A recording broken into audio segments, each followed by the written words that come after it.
You're listening to the Good Food CFO podcast. I'm your host, Sara Delevan, and with us, as always, is our producer, Chelsea Steer. Chelsea, what are we talking about today? Sara, before I answer your question, I want to take a second and talk directly to our viewers here on YouTube. Okay. We have a really big goal here on the podcast, and that goal is to reach 1 million food founders. And we have a long way to go to get to 1 million, right? But it starts with the goal of reaching 500 subscribers right here on this channel. Subscribing is the number one way that you can help us get in front of more founders, reach more people, and eventually hit that goal of 1 million. So, Sara, I'd love to actually start this episode off with sharing a brand new review. I'd love that. Okay. So normally here on the podcast, when we share reviews, they are reviews of the podcast itself. Mm-hmm. But this one is actually a review of one of our tools, the Perfect Pricing Calculator. Okay. So this comes from, and I am so sorry if I pronounce your name wrong, Amy. You're in our community, but we haven't actually met in person yet. So please forgive me. But it's Amy Witzegruder. And her product is Witzy's Granola.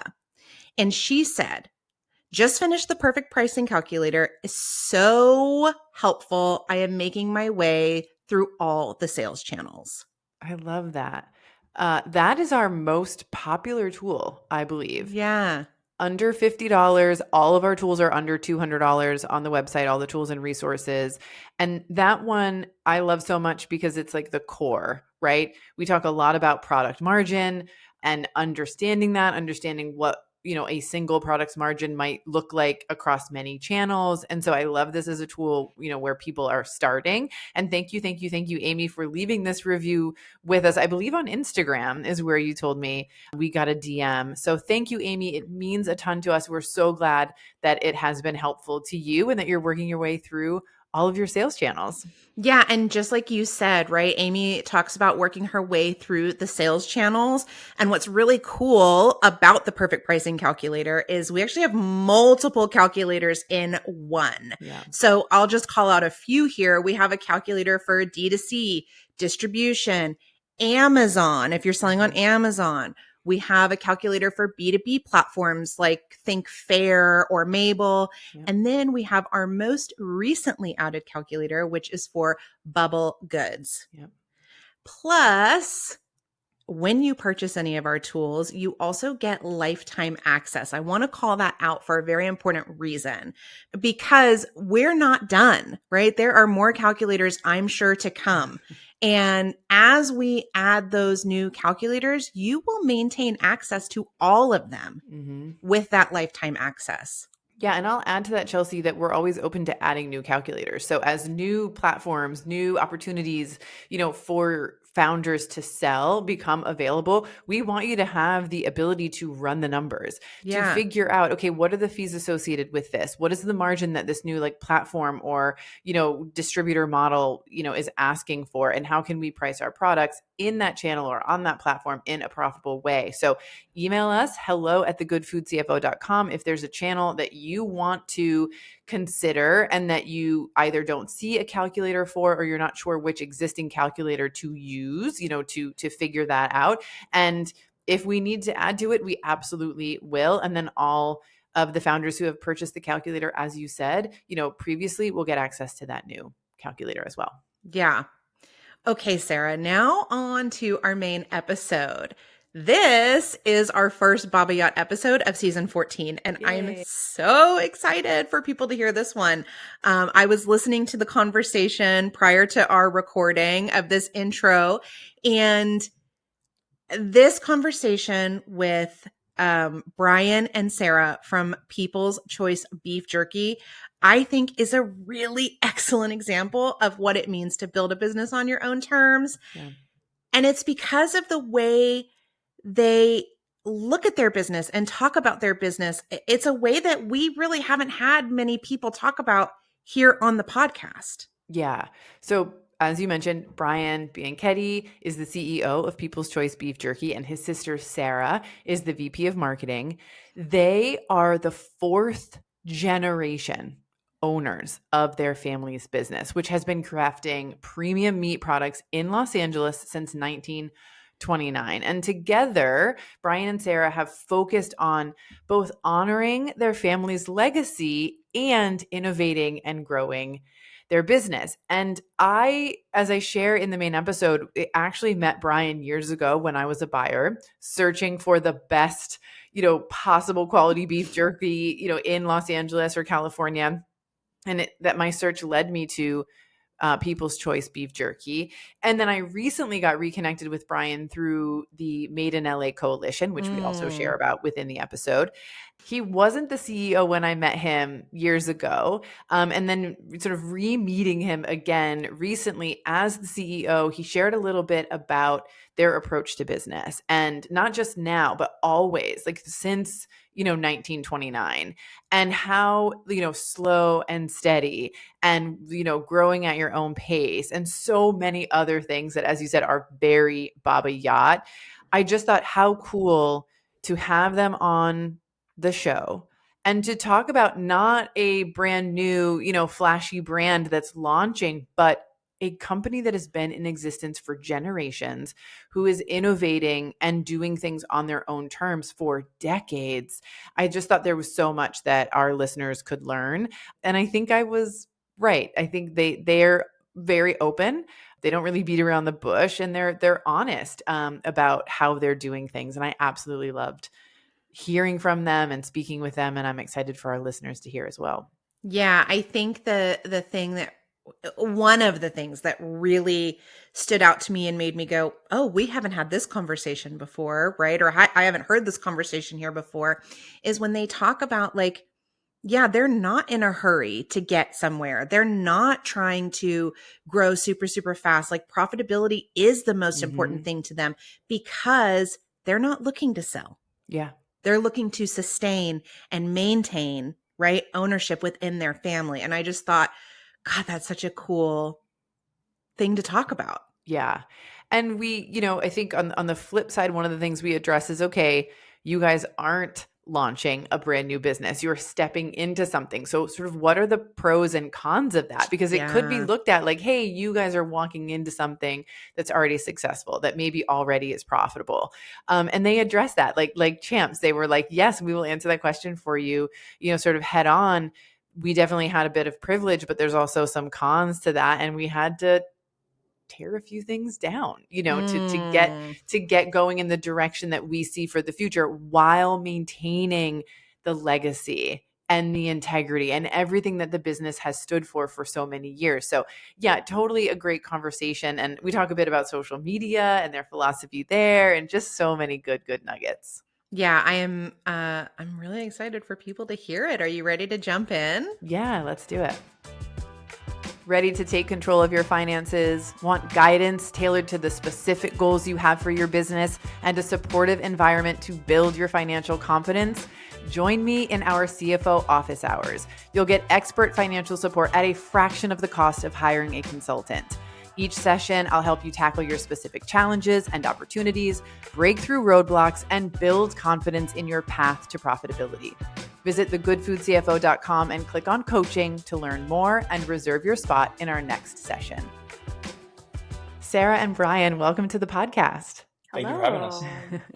So I introduced both of you and People's Choice Beef Jerky at the top of the episode, but I'd love to take a second and have you guys introduce yourselves as well. Sara, why don't we start with you? Sure. My name is Sara Bianchetti. I am the VP of Marketing and fourth generation at People's Choice Beef Jerky, overseeing both our marketing and customer service operations. Amazing. And Brian, welcome. Thank you. Yeah, so not in order of importance, I'm Brian Bianchetti. I'm the CEO of People's Choice Beef Jerky and Sarah's older brother. So we have had obviously a number of founders on this podcast. Some of them have been pre-launch. Some of them have just launched. Others have been in business for several years. We've never had a multi-generational business here on the podcast. And you all have been in business, I believe, for almost a century or over a century, which is really incredible. And so I'm so excited to dive into the origin story of People's Choice, but also your approach to business today, maybe how it has changed over the last several years and what you all are doing, looking forward into the future. But I want to start at the beginning, if we can. Your great grandfather, as I understand it, John, had a vision to build a neighborhood butcher shop that sold premium meats with honesty, hard work, and personal relationships at its core. How did that butcher shop idea translate into beef jerky? Is that the only product that your business offers today? And I guess third question is, do you still hold that same vision and set of core values? Well, I can give you kind of a little bit more context in terms of our history, just so it kind of makes sense completely. So as you mentioned, yes. So our Brian and I's great grandfather, John Bianchetti, started the business in 1929, so many, many years ago in Los Angeles. And yeah, like his ultimate goal really was to support his family by doing what he knew best, which was quality meats. So, he was selling mortadella, chorizo, sausage.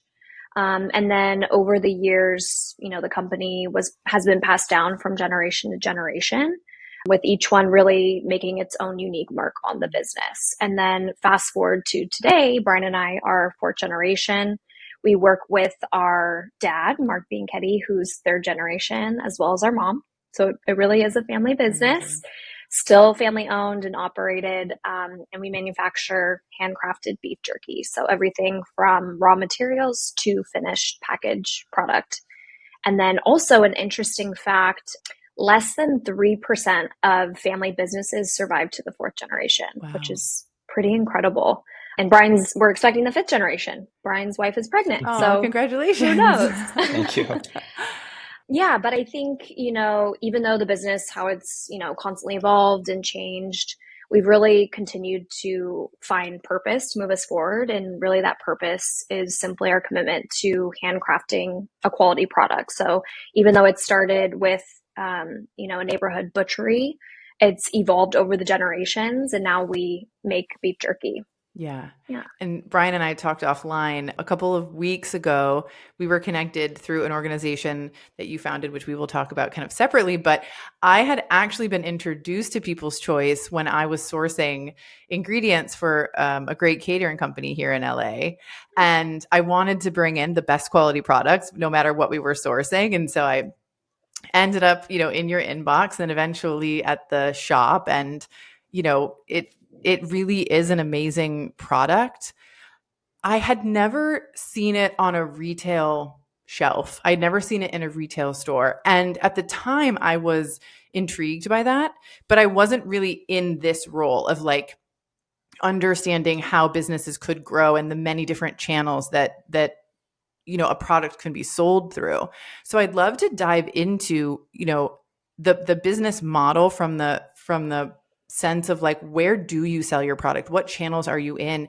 And also, has that evolved, over the years, just since you've been focused on beef jerky? Yeah, absolutely. I can take that one. And just to respond to your first question, a quick note on that, to connect the dots from when our great grandfather started the company in 1929 to where we are now is, we obviously didn't know our great grandfather, but his values, his principles, his approach to business has been passed down from generation to generation. I mean, Sara and I have so immensely benefited from this institutional knowledge that's baked into our business. So we're really passionate about our business, but we also understand the blessing that we have to have that. And so we're excited to be here and, share those nuggets and wisdom and knowledge that we have, because not every business obviously has those generations to support them. So yeah, really excited to be here and talk to you a bit about, our business.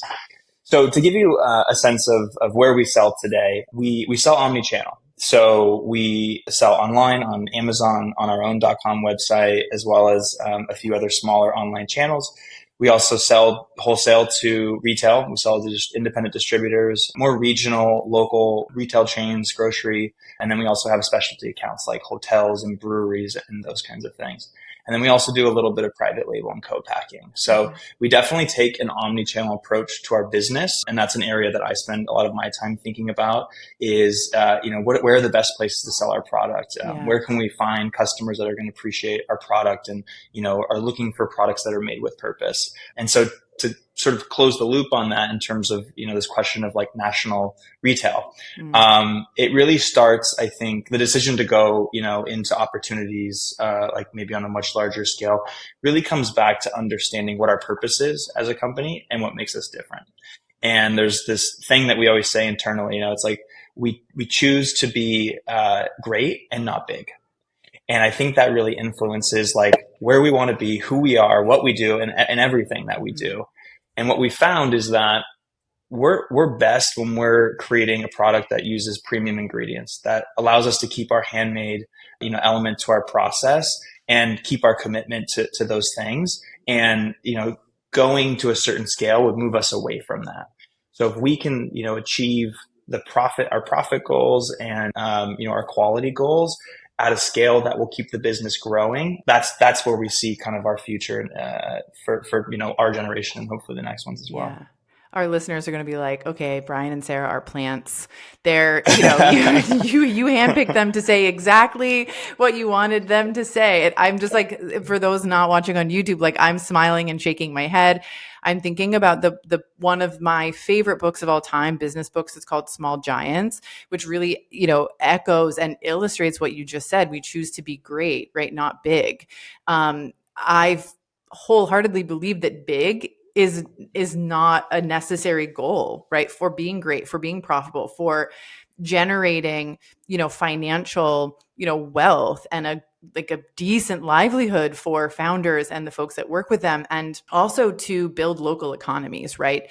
We're called the Good Food CFO podcast for a reason. It's because we focus on building brands that are rooted in exactly what People's Choice is rooted in, sourcing the highest quality ingredients, deciding to be premium and not shying away from that. I remember, quite candidly that it was a bit of a hard sell to buy the beef jerky to bring in, when I was working for the catering company, because you could look and go, well, there's another beef jerky that we can get for a lot less.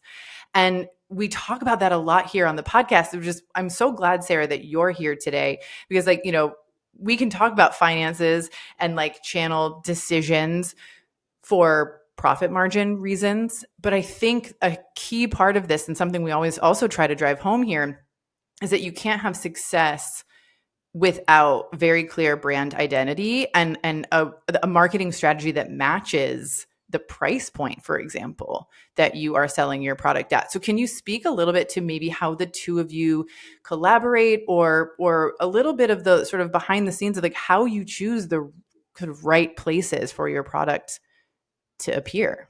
So, I think for us, it really comes down to this customer-centric approach to our business. And you hear that a lot, right? Like, Amazon's not they're customer obsessed, right? Like there's a reason why Amazon's gotten to the place where they are, is because they are customer obsessed. And there's a lot of value to that, even for a small and medium-sized business, but really taking that sort of customer-centric strategy really informs the products that we make and the channels that we go into.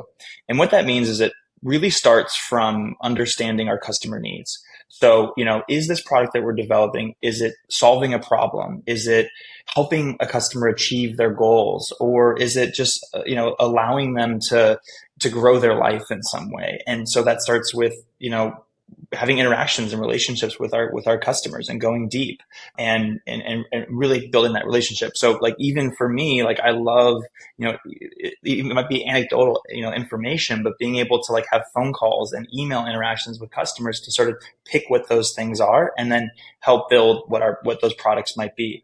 And, the last thing that I'll say before I kick it over to Sara is that in today's world, it's really easy to work backwards. In other words, we have so many, advancements in technology and manufacturing capability and create these products that have all of these benefits.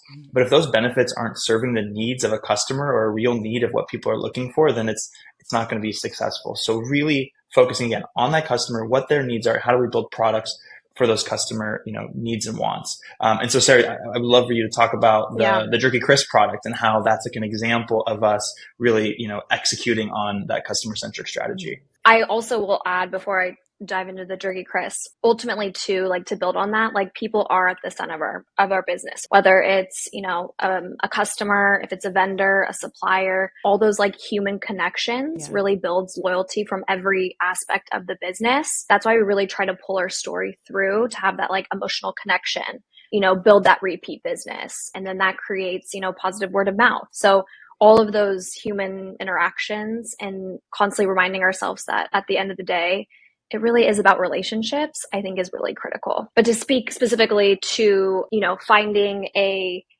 problem and then finding a solution to that, one of our recent developments within the last couple years is creating this product called the Jerky Crisp.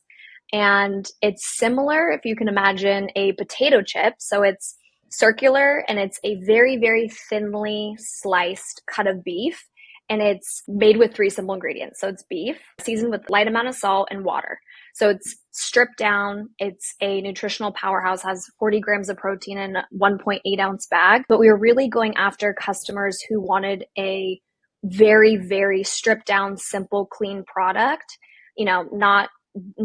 they didn't want junk or fillers in that product. So we decided to kind of make this like crunchy, unique snack and this play on a potato chip. And we've gotten such positive feedback from it. And I think it's addressing that problem. There's finding a healthy potato chip like snack on the market wasn't there. And so kind of coming up with this with beef jerky helped to resolve that issue. I love that. I think what's really interesting, if I might dig into this, and this is not a marketing podcast, but I think to be successful financially, you have to get this piece right. You are not the only company selling beef jerky, right?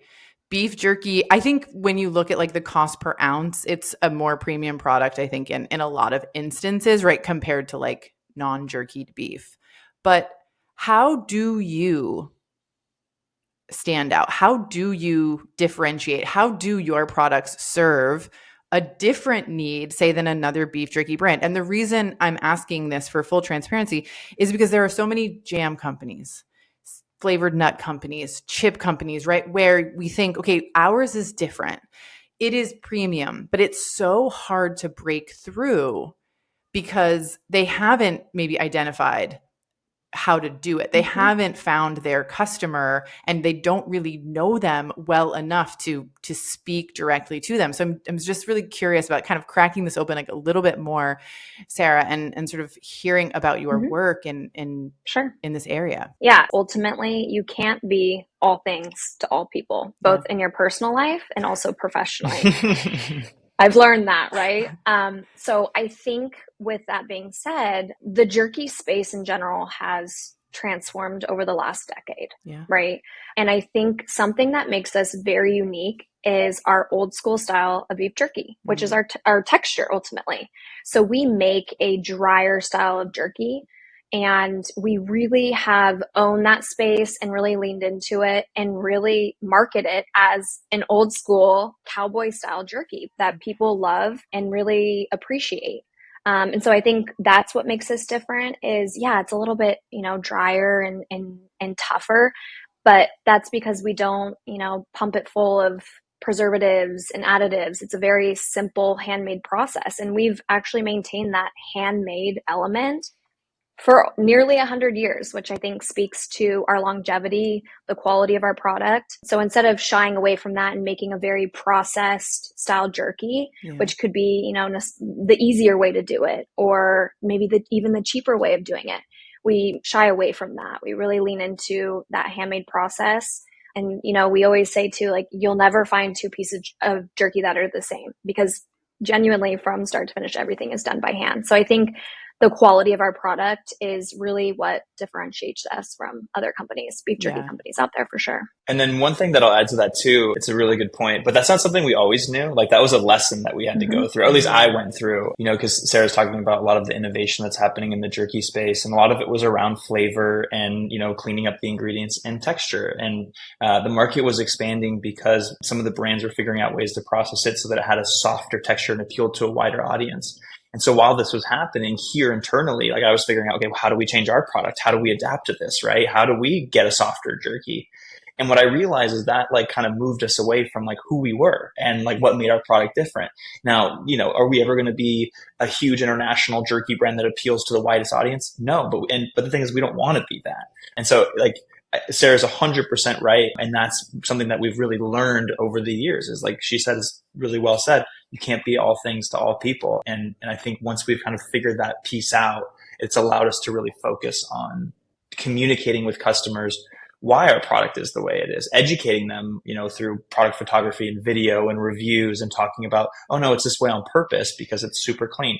So yeah, it was a learning process for sure. It's not something that we've always known, but now that we've figured it out, I think it's been something that we've really leaned into. Yeah. Both of you are echoing something that we've heard other founders say here on the podcast. It was like this idea of staying true to your version of the product, your vision for the product, and really leaning into that and making sure that people are aware of it. The amazing pickle brand, my favorite pickles ever, they come from the East Coast. They're refrigerated. They're in a big jar. They have whole pickle spears, you know, in it, and then lots of little pickle bits on the top. And people were trying to convince them early on to, you know, use other ingredients so that you could be on the shelf and not have to be in a different area of, you know, the grocery store, to have a smaller jar, just all of these things. And it was like, it can be so easy, you know, Brian, as you're kind of pointing out, to be swept up in, well, this is what so-and-so is saying, or this is what people are liking. And so, you know, we need to be where the other pickles are. We need to be soft and appealing to more people. But really what makes you different can become the thing that makes you successful rather than the opposite. And I think it's so easy to kind of let fear creep in to sway you, you know? I think we need to find out the pickle company, because we have a dill pickle beef jerky, and that would be a nice little collaboration there. Okay, well, I'll shout them out right here. It's called the Fishtown Pickle Project. I think the listeners here know that they're my favorite, but I'll connect you to it if you'd like.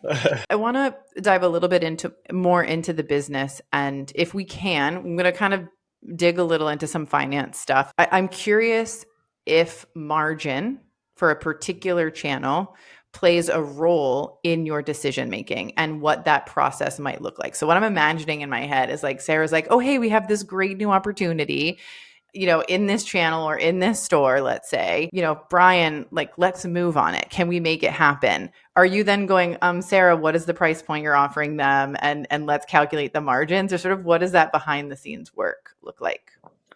Yeah, good question. So margin is a very important piece of decisions when we look at opportunities, but it's not the only thing that we look at. Because we sell omni-channel, and you know, we have online, offline, we have channels at different scales. There's a different set of parameters that we're looking at when we evaluate opportunities.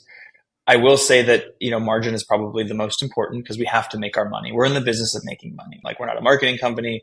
We're also, like, I think an important piece of what we do that makes us different is, you know, our long-term goals are maybe different than other brands that are looking to sell one day. You know, maybe they are, you know, they're VC backed, and they're looking to exit and sort of sell at some point, which they're going to have a different sort of plan. So for us, because we have no plans to sell and we want to operate this as a, you know, profitable, sustainable, privately held long-term company, we're in the business of making money. So margin is important.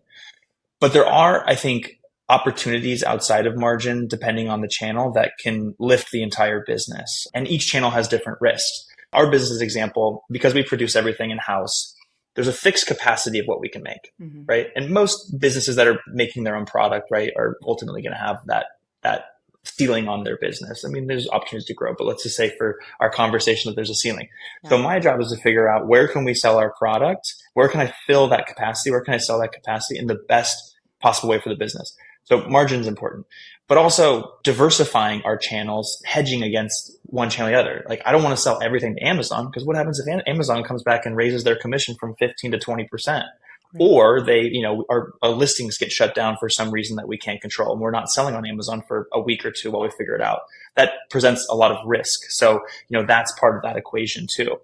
The way that we look at our channels, our website is really a focal point for us. I mean, we really see that as the long-term future for our business. It offers the best margins. We own the relationships with the customers and customer data. And then as we build our audience, we see opportunities to cross-sell to them, introduce new products, and really extract more value. So for us, we really see our website as being our long-term focus. But something like Amazon has a really important role as well, because it allows us to generate cash flow to invest in other, areas of our business. We can tap into the Amazon audience who, is high spending and engaged and, supports brands that they find. Amazon's not going anywhere. So that's a really important piece of what we do as well. But again, there's so many different kind of factors that go into that decision making. But at the end of the day, one thing that our dad has told us over and over again is that volume's great, but if you're not making money on it, what's it going to do for your business?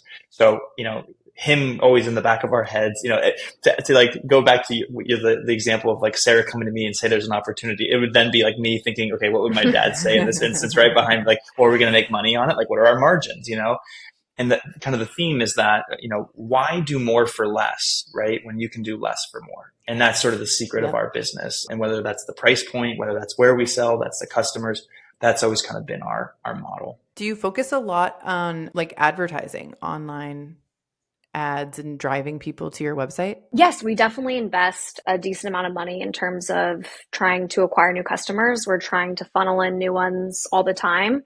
It's important to have that kind of healthy, steady flow of new customers. So we do a lot of meta advertising, which has been great in the past year, and we're always trying to come up with different ways of really getting our brand out there, increasing our brand exposure, awareness. We always say, we have such a unique and special story, and it's really just trying to get as many ears out there to listen and to really hear us. Yeah. And we have a quality product to back it up. So it's a matter of getting in front of as many customers, having them try the product, and then keeping them as a customer. Yeah.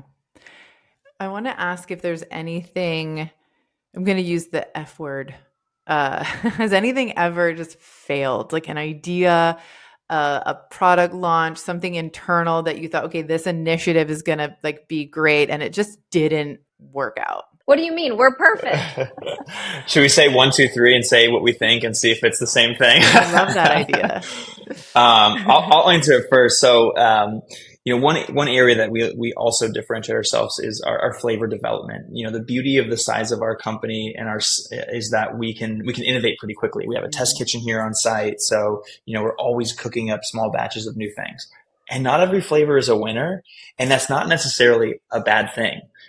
We've come out with I'm thinking of we did a pumpkin spice jerky, which was a little bit tongue in cheek to make fun of the whole pumpkin spice craze. But we came out with it, we put it out there.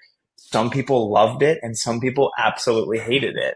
But even though the people that hated it were so vocal about it, it created conversation, it created excitement, it created this discourse about pumpkin spice jerky that we never even knew would be a thing, and it really just kind of lifted that entire program and our test kitchen program. So yeah, bad feedback and response on things is not always a bad thing, but yeah, I would say probably the most controversial flavor we've ever come up with is probably the pumpkin spice. That's fun. I can see why. Which is funny because to this day, we'll still get customers who reach out and they're like, "Are you bringing this flavor back? We loved it." Wow. So it's funny, some people they love it, some people they hate it. It's very polarizing, but it works. Yeah. Do you have something you want to throw in the ring, Sara, as maybe as a failure? Gosh, it just didn't work out how you thought it was going to. I think for as long as I've been working at the company, I wouldn't say it's a complete failure, but I feel like we've never truly, what we say is cracked the nut on social media. I feel like we have such a strong presence and a strong following, but I think really trying to engage even a larger audience or really try to make money from just our organic side of social media has been a challenge. Yeah. I love that you're saying that because I've talked about this here on the podcast before too. A lot of people think that is a way to sell your product, that more eyes on social, or like finding that audience, or a well-performing post, like is an actual strategy? I don't think that it is. I think it's important to exist, you know what I mean? It's like proof of identity, and like you can get like a personality, but like even for the podcast, of course we have social, but the way that we grow is word of mouth. You know what I mean? It's us networking with people. It's our listeners going and talking to other people, or other founders, and saying, hey, you should check out this show. So I just love that you are kind of calling that out, and then also saying, like, it's not a winner for us per se, but yet you still have a growing business, from what I understand. And I just think that that's so critical in this day and age to share. So thank you for that. Sure. Yeah, I think it can work for some brands out there for sure, right? And I think I feel like we've done so much with social media, and I've really tried to like extract as much value from it. And then I think, to your point, we both finally realized, like, you know what? I think it's valuable to have a presence on there and to engage with our customers and people as much as we can, and to post things, but it's not going to be, this like source of revenue channel for us. So, and that's fine. Right. So I think it was a big learning curve for sure. Yeah. Do you find that do you have a newsletter, and do you find that that's a great source of business, particularly to your D2C website?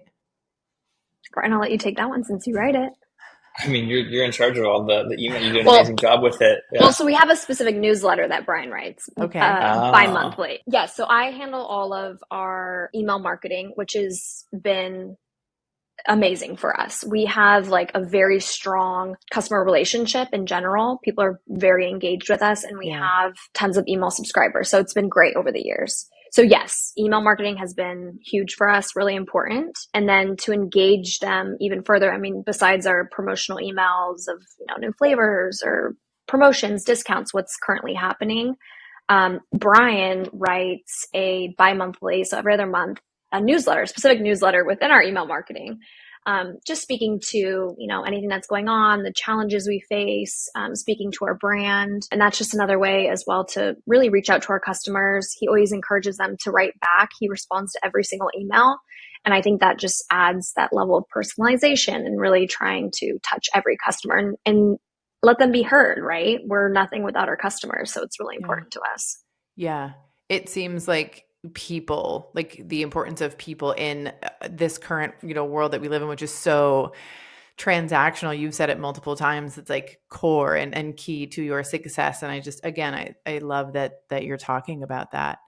A couple more financial things I want to talk about. Growth. I think that it's so common for there to be a focus on higher revenues and more, and it being a very fast pace at which you achieve, top line growth as founders and folks operating food businesses. And I'm curious, I mean, after being in business for so many years, how much of your focus on growth is on the top line versus how much of it is like in the business and sort of extracting sort of more efficiency and more profit, right? Like out of the business itself. And do you strive to have, big leaps every single year? Yeah, it's a good question. I think, there's this perception out there, there's this narrative that like for you to be successful as a business or a business person, like you have to be big, right? You have to have like national distribution. You have to have millions of customers. You have to scale to a certain size to achieve success. And I think that absolutely can be true. And there are, so many examples of that. If your listeners could take away one thing, it's that like we're here to say there's an alternative path out there. Like you don't have to go that path. You can achieve profitable paced growth and build a durable, sustainable business. And I think like our business is an example of exactly that. So when we think about top line growth, profit, all of those things, what we're looking about is the durability of that growth, and understanding that there's larger macroeconomic forces happening that like some years are going to be tougher than others, right? There's so many things outside of our control as business owners that, investing in that durability piece is going to allow us to survive the down years and be able to push in the good years. So like, we're a privately held company. We are completely self-financed. We've been able to grow through profit, and like really, we don't take on any major debt. And again, that comes down to those like basic principles of like, are we profitable? Are we achieving our margins? Now, do we want to, and that also frees us up if we want to gamble a little bit. And there is an opportunity where, this opportunity, we might not make as much money, but it might unlock this other retailer or this other relationship, or, it might open up some other doors. It puts us in a position to be able to make those gambles without losing everything. Yeah. So to answer your question, I think we've always been about paced growth. We've always been about profitable growth. And, it's not just about top line revenue, hitting a certain number. It's like how much money you put, in your pocket at the end of the day. Yeah. Your legacy, right? Fourth generation business. For a listener that might be out there saying, easy for you guys to say, somebody else did the hard work of establishing the business and getting it set up and maybe putting you guys in a more comfortable place to run the business. When Sara and I started the business, and specifically when I started the business, we were completely a single channel business. We made our products. So we had our manufacturing capability, and we made a handful of jerky products. But when we came in here, the business was at a certain size and scale and maturity level. And from that, we really built a business on top of that, which was e-commerce and, building out a brand and, going out to different retail partners and really taking it to the next level. And so absolutely, we we started on second base of this whole deal, like without a doubt. But, we were able to take what we have and then really take that to the next level and evolve it in a lot of ways. And that had its own set of challenges because there was a lot of processes that we had to completely break and change. So in some ways, I wish we could have started from scratch, because then we could have built it exactly how we wanted. Where when we made that transition, like they had been doing things for decades up until that point. So, and whether it was dealing with certain employees or certain processes in the manufacturing process, we had to unlearn these things as an organization to be able to migrate into maybe a more e-commerce digital space. And so, I will not deny that we definitely have a lot of advantages, but sometimes when you have a legacy business, you have to break a lot of things and unlearn a lot of things before you can grow and move forward. Yeah. I think I will say too, if I can add on, as much as, having multi-generational business, how empowering it is to have that, like it definitely comes with a lot of challenges as well. And to speak to Brian's point too, like our dad had never, ever marketed the business ever. So we completely had to build that from scratch, right? It wasn't like, it was like this big old thing that everyone knew about. And we just kind of slid right in there. Mm-hmm. I think it took a lot of legwork, time, innovation, and drive ultimately. Like the fact that we really care and invest in the company as the next generation, I think that speaks to kind of what we are as, the next owners as well. We really take pride in it. And, we take a lot of responsibility and kind of taking the business to the next level. It wasn't just handed to us. And I also want to acknowledge too, our parents also gave us a lot of the space and freedom to kind of, take the business to the next level. And they trusted our judgment, which I think has been very important. And I think Brian and I are both very grateful for that. It's really been incremental in terms of our experience at the company as well. Yeah.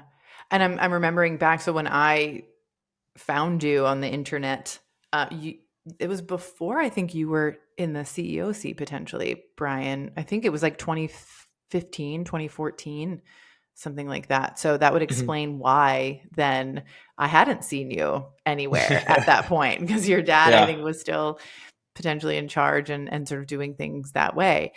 I think, thank you for answering that question. I think that, no matter what, someone being able to survive the first 5 years of a small business and then the first 10 years, and then to get to that fourth generation, and for you all to be building it on your own terms, right? In a way that speaks to where your customers are today. There's so much to learn from that. And there's so much value in that. And I just really appreciate you, again, acknowledging and answering that question. And also sharing, the fact that you did change the model really, right, from where it was when you started, because it is like starting a brand new business, but sometimes a little bit harder because you've got to, yeah, like you said, break some things to make new things. I know that being a part of the Los Angeles business community is extremely important to both of you. Brian, the way we reconnected was through the Made in LA Coalition, which you are the co-founder of. It's an organization that's supporting manufacturers across Los Angeles County. I am dying to get involved. It's just a matter of time. There's been a couple, some fires and some things going on here in LA that have taken our attention. But can you tell listeners about Made in LA Coalition and what you're striving to do and the actions you're currently taking? Yeah, absolutely. So, you know this better than most, but LA is truly a hotbed of entrepreneurs, owners, operators, people that are making products and building businesses here in Los Angeles. And LA is not what comes to mind when you think of, the hotbeds of manufacturing and brand building and company building. But the truth is that it really is. And so we feel like that's a story that just needs to be told more. And I think there's a demand out there from a consumer standpoint to support local. And so we're trying to connect these businesses that are making these products with consumers. And so we've been, the last 6 months, we've been recruiting businesses. We have 35 businesses that are participating, all here locally, all making consumer products and working together to share resources, to lift the stories of our businesses, and then also work with policymakers to see if we can make it a little bit easier to operate a small business or a business here in Los Angeles. Yeah. I mean, every piece of that is so important. What really gets me excited is that focus on policy. I mean, I'm based in Los Angeles. I have clients across the country, and something that, a conversation that happens here in LA more than in any other area. And it could be because I'm here, you know what I mean? That these conversations happen, but the rent increases, the things that happen sort of to a business, and that are completely out of their control. A lot of people to kind of pick on, the minimum wage increase. And it's like every good food business I know is paying their people well above minimum wage. That is not even a factor that that people are concerned about, at least in my little world of LA based small businesses. What they care about is the, zero control over rent increases. We have a founder whose rent is going to go up 4x per square foot, just like that. How do you create a successful business financially? How do you, like, the effects that then has on customer relationships that you've both spoken to, so much today? It impacts it so negatively when you look at the numbers and you say, in order for me to make this work, now I have to raise the price of my product. And it is happening in a way that I kind of had no control over. Sure, you could move, but there's a whole host of other expenses and things and business, interruption that happens with that. So really connecting with policymakers to talk about what is broken here, what is not working, the unlevel playing field that corporations have in not only this city, but many across the country compared to small businesses, I think is really, really important to get louder about. So I wanted to, thank you for co-founding the Made in LA Coalition. Thank you for spreading the word about it here. And I just want to put out to our listeners, if there are similar organizations in your area, we'd love to hear about them. You can email us at hello@thegoodfoodcfo.com.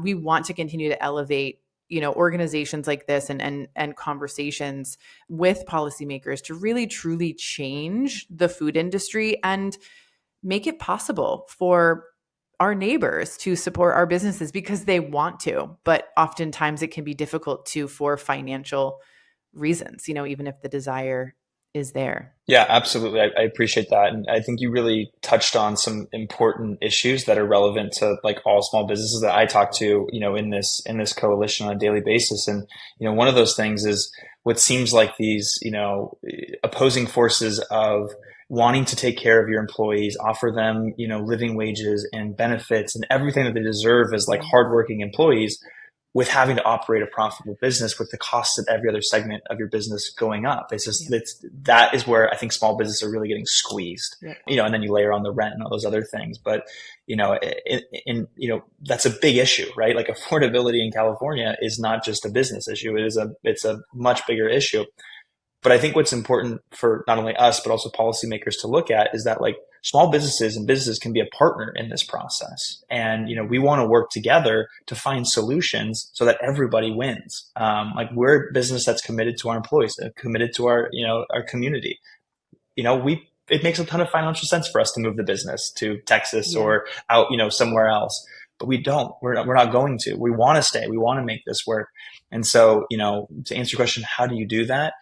We're ruthless with our cost analysis. Like we spend a ton of time going through everything, negotiating with our vendors, not to take advantage of them, but to find opportunities where we can both win, to allow us to continually invest back into the business, back into our people, and continuing to grow our business. But yeah, I mean, for your listeners out there that have businesses, you're not alone. I mean, this is something that we're all contending with. And part of the work with the Made in LA Coalition is trying to do something about it. Yeah. But I also love the fact that you're like, yes, we're going to talk to policymakers. Yes, we're going to try to create some change, but we're also really dialing in. You know what I mean? We're really like tuning into our costs. We're really understanding our business, because whatever you can control, take control of it. I do firmly believe that. And then speak up about those things that sort of feel out of your control. I really appreciate the opportunity to talk with you. It always feels really good to connect with like-minded people. The only thing that I would leave your listeners with is that, we're always open to conversation. So whether it's on LinkedIn or, through our website or email, whatever it might be, like, please reach out to us. Like if we can be a resource to you and help other business owners and build that network, we are 100% open to it and invite it. Anyone that's interested in learning about the Made in LA Coalition, it's a great opportunity to connect with other businesses and learn more and participate in the work that we're doing. Amazing. And we're going to put all the links in our show notes, but will you just share them here as well for folks who are not able to click through to the show notes and they maybe just want to hear them? Yeah, absolutely. So we're peopleschoicebeefjerky.com is our website. Best way to find us. Go to LinkedIn, Brian Bianchetti, Sara Bianchetti. And then the Made in LA Coalition is just madein.la.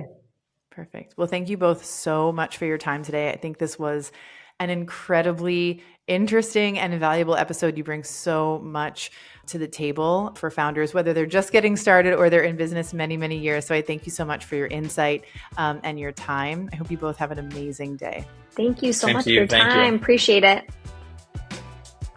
Looking for more content like this? Subscribe to our YouTube channel. You'll see weekly podcast episodes as well as other content related to the show. Just visit youtube.com/@thegoodfoodcfo.